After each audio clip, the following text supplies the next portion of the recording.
नमस्कार दोस्तों, transfer of property act के लेक्चर नंबर 10 में आप सभी का स्वागत है। आज के लेक्चर में हम लोग ट्रांसफर ऑफ प्रॉपर्टी एक्ट का सेक्शन नंबर 38 और सेक्शन नंबर 41 कवर करने वाले हैं, जो आपको बताते हैं transfer of property by ostensible owner. Section number 38 कहता है transfer by a person authorised only in under certain circumstances to transfer. Bare act का लैंग्वेज है where any person authorized only under certain circumstances in their nature variable to dispose of immovable property transfers such property for a consideration alleging the existence of such circumstances they shall as between the transferee on one part and the transferor and the other person if any affected by the transfer on the other part be deemed to have existed if the transferor using the reasonable care to ascertain the existence of such circumstances has acted in good faith। एक practical example के तौर पर हम लोग इसे समझते हैं। काफी ट्विस्टेड वर्डिंग्स है, काफी क्रूकेड वर्डिंग है, हम लोग सिंप्लीफाई करते हैं। इमेजिन करिए आपकी एक प्रॉपर्टी है जिसकी मार्केट वैल्यू है 1 करोड़ रुपया।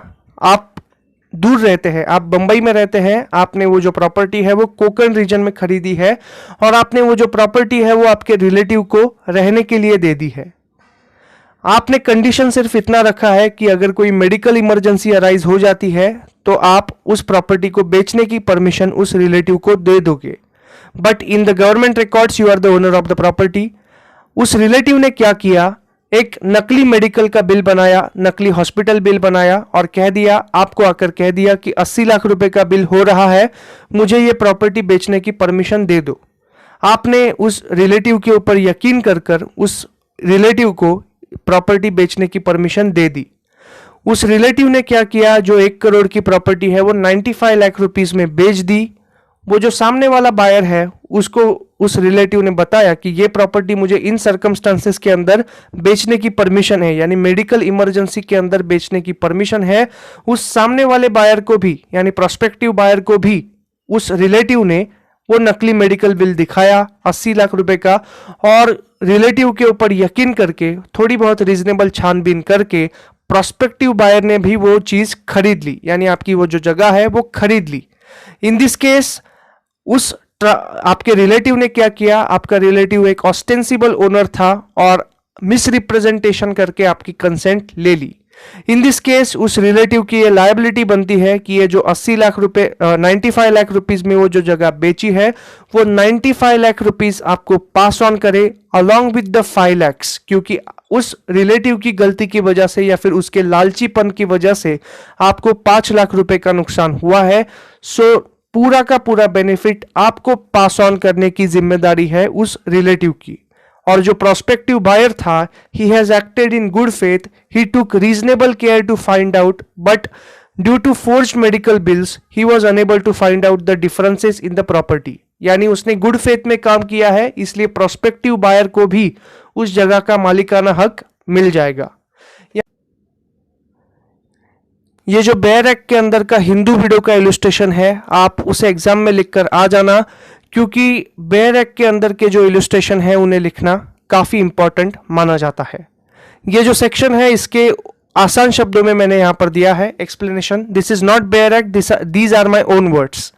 If a person is authorized by the original owner to dispose of an immovable property only under certain circumstances and he transfers such property for a consideration by misrepresenting before buyer that such circumstances are existing and he is legally empowered to sell the property, then those circumstances are deemed to be exist as far as the buyer is concerned, provided that buyer acted in good faith, buyer took reasonable efforts to find out the reality of the said existence of such circumstances।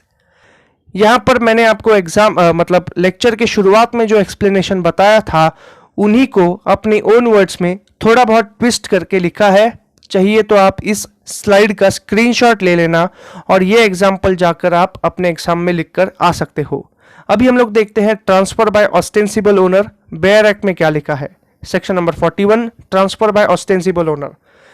और एक और बात, अगर आपको exam में transfer by ostensible owner ऐसा question आ गया तो आपको सेक्शन 41 के ऊपर सबसे ज्यादा एम्फोसिस देना है, सेक्शन 38 का सिर्फ आपको रेफरेंस डालना है। Section 41 transfer by ostensible owner, where with the consent express और implied of the person interested in the immovable property, a person is the ostensible owner of such property and transfers the same for a consideration.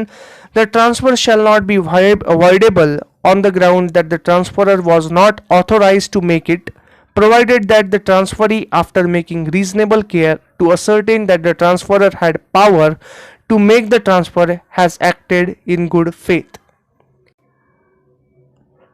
Transfer by ostensible owner को समझने के लिए मैं आपको मेरे last lecture में जो explanation आपको बताया था, एक एग्जांपल बताया था, उसको हम लोग पहले समझते हैं। इमेजिन करिए आपकी गांव में एक जगह है और आपने उस जगह को रिलेटिव को दे दिया रहने के लिए, but you are the original owner of the property. लेकिन आपके रिलेटिव ने मिस रिप्रेजेंटेशन करके एक प्रोस्पेक्टिव बायर को आपकी 1 करोड़ की जगह 95 लाख रुपीज में बेच दी। Then it is the duty of that relative to give pass on the benefit to you 95 lakh plus 5 lakh rupees, यानी पूरे के पूरे 1 करोड़ रुपए आपको देना उस रिलेटिव की जिम्मेदारी है। Transfer by ostensible owner is void if it is taken without your consent, और अगर आपको बेनिफिट भी पास ऑन नहीं किया है तो। लेकिन अगर आपकी कंसेंट लेकर उस रिलेटिव ने वो जगह 95 लाख रुपीज में बेच दी, then it is merely his duty to pass on 95 lakh rupees, that is the benefit given by the buyer to you and not to cover the loss. अभी हम लोग देखते हैं explanation of the section number 41 in my own words. ये bare act के अंदर नहीं है।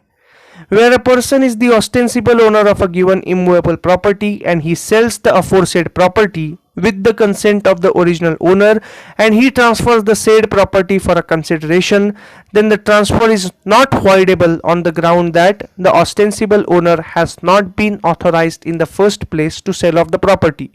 Even in this situation, the buyer will get the ownership of the new property because he is able to, if he is able to prove that he acted in good faith and took reasonable care to find out about the ownership of the said property. इसका मतलब है जो buyer है अगर वो bonafide purchaser है ऐसा court of law में प्रूव कर पाता है, then the buyer will get the right title and interest of the property and you will get only the benefit given by the prospective buyer to you. यानी 95 lakh rupees अगर आपकी consent के साथ लिया है तो, अगर आपकी कंसेंट के बगैर लिया है then you will get the entire 1 crore rupees 5 lakh from the pocket of your relative. So that's it for today's lecture. Thank you so much. Please like, share and subscribe to my channel.